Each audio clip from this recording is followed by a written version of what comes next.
Look, I think there was quite strong interest by working journalists to start with, although the news media outlets, News Limited outlets, were noticeably slower to report it, and also have reported it much less than other media companies such as Fairfax Media.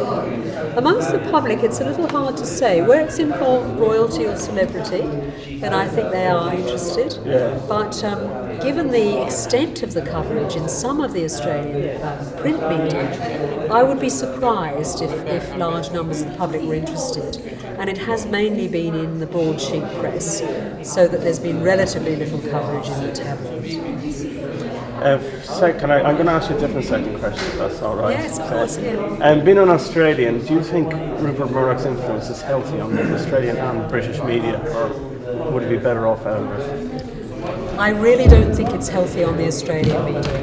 In Australia, News Limited owns 70% of the newspapers, which means that some of the capital cities in Australia's states, he has a monopoly. There is no alternative. If you want to read another paper, you can't. They're owned by News Limited.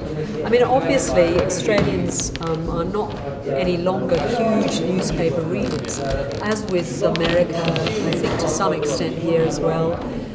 Newspaper readership is declining, and the newspapers have taken to the web to try and stem that and to maintain their revenue models. But most Australians get their news from television, and after that from newspapers and radio.